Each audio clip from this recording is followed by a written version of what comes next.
ক্নুডসেন কয়েকদিন পর পর কাদামাটি পেরিয়ে চিঠি বিলি করতে যান। গাংচিলেরা হয়তো দূর থেকে তাকে চিনে ফেলে। যাত্রা শুরুর আগে জোয়ারের খবর নেন তিনি। রাত 3টা 8 মিনিটে পানির উচ্চতা 431 ছিল।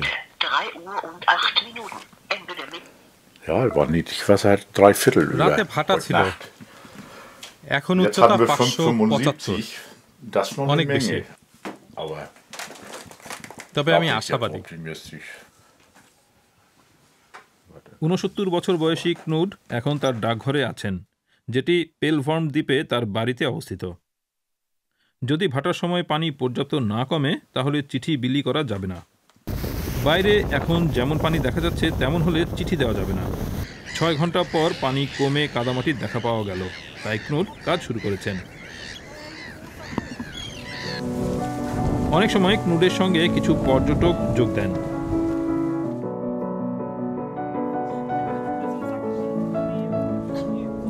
পর্যটকেরা প্রথমে দূরে তাকিয়ে নিজেকে প্রশ্ন করেন, আমরা কোথায় যাচ্ছি? তারা আসলে ছোট্ট দ্বীপ জুদেরুগে যাবেন। জায়গাটা 6.5 কিলোমিটার দূরে। আমরা সেখানে ঘন্টাখানেক থাকবো, তারপর একই পথে ফিরে আসবো। ভাগ্য ভালো থাকলে আমরা ভিজবো না। ক্নুড একাই হাঁটতে পছন্দ করেন, তাই কাউকে সঙ্গে যেতে বলেন না। সবাই যেতে চান? ইচ্ছা হলে এখনো ফেরত যেতে পারেন।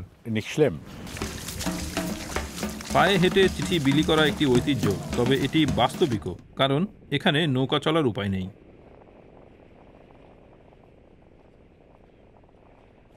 পানি কাদার মধ্যে হেঁটে পর্যটকেরা সামনে এগিয়ে চলেছেন। প্রায় 10,000 জাতের গাছ ও প্রাণীর আবাসস্থল হচ্ছে এই কাদা। এসব উদ্ভিদ ও প্রাণী ক্নুডের বেশ পছন্দ, তাই 25 বছর আগে তখনকার চিঠিবাহক অসুস্থ হয়ে যাওয়ার পর যখন এই চাকরির সুযোগ তৈরি হয়েছিল তখন খুশি মনেই সেটি শুরু করেছিলেন ক্নুড।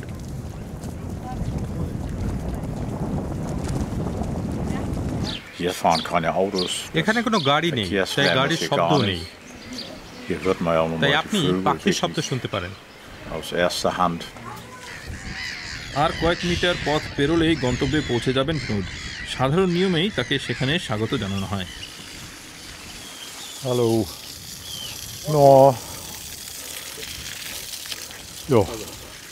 Moin. Jo, super. এই খামার বাড়িটি দ্বীপের একমাত্র ভবন। ভেড়ার পাশাপাশি জুদেরুগে 4 জন মানুষ বাস করেন, মা, বাবা ও তাদের 2 সন্তান। সপ্তাহে 3 দিন ক্নুডও পরিবারের সদস্য হয়ে ওঠেন, অনেকটা পার্ট টাইম দাদার মতো। ক্নুড আমাদের কাছে পরিবারের মতো। যখনই আমরা কিছু করি, যেমন বাচ্চাদের জন্মদিন পালন করি, ক্নুডও সেখানে থাকেন।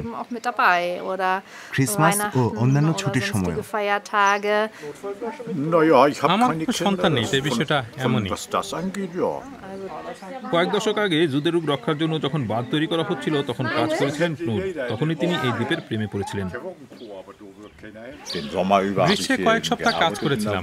এই দ্বীপের সঙ্গে আমার একটা সংযোগ আছে।